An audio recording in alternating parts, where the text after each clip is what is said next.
Today, November 25th, marks the beginning of 16 days of activism against gender-based violence, which is commemorated worldwide.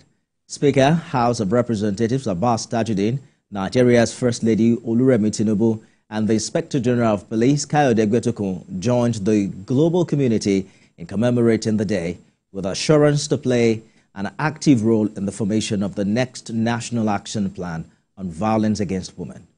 Borno and Katsina states also distributed dignity kits to vulnerable women and girls. TVC News correspondents covered the event. They now report.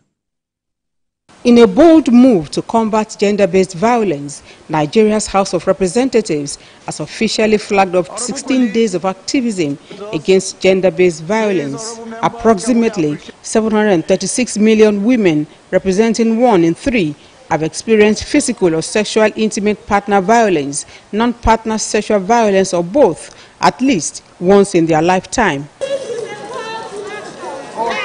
The Speaker of the House of Representatives and the senior principal officers are at the front line of this campaign.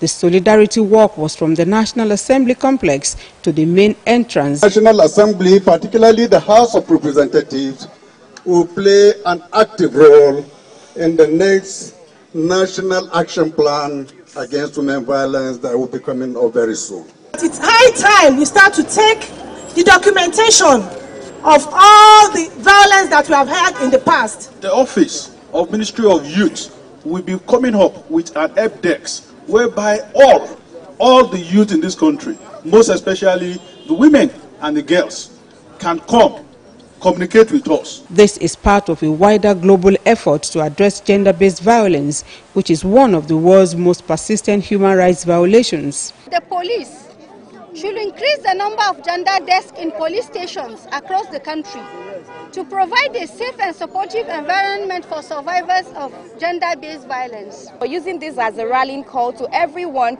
to continually do something, say something where you see something, provide support to survivors. On arrival at the police headquarters, a petition for a call to action is submitted to the Inspector General of Police. When we have issues of gender-based violence at the police stations, we want to get justice. The Inspector General of Police also agrees with the call to action. He says eradicating violence against women and children is a collective obligation. We must all come together and put our actions together to eradicate this unacceptable reality in our communities.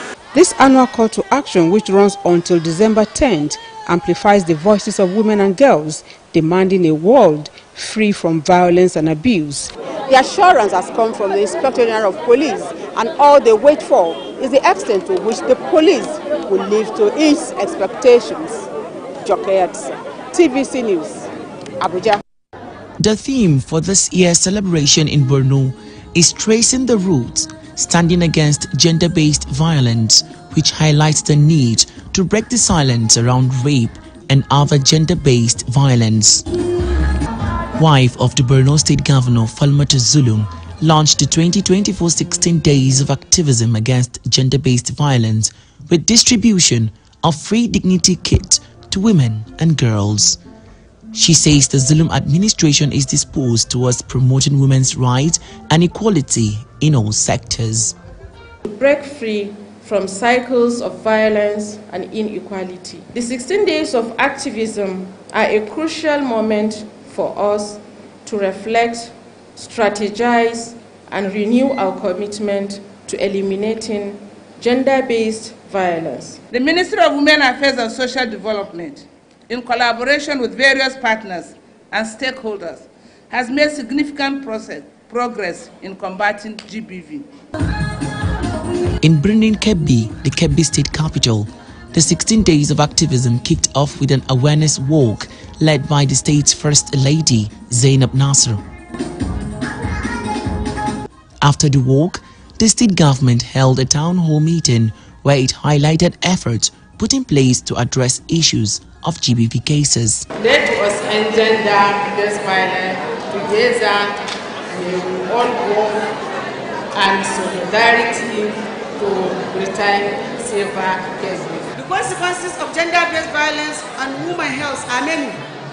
Few of them are lifelong emotional distress, mental health problems and the poor reproductive health. I am especially inspired by the First Lady of Kebbi State, Hajiya Zainab Nasari Idris, for her unwavering commitment to addressing gender-based violence. Vulnerable women and girls were given free dignity kits and some empowerment stipends to commemorate the launch of the days. For a total elimination of gender-based violence, everyone has a role to play in curbing the menace so as to have a free and better society. Jesse Tafida, TVC News, Maiduguri.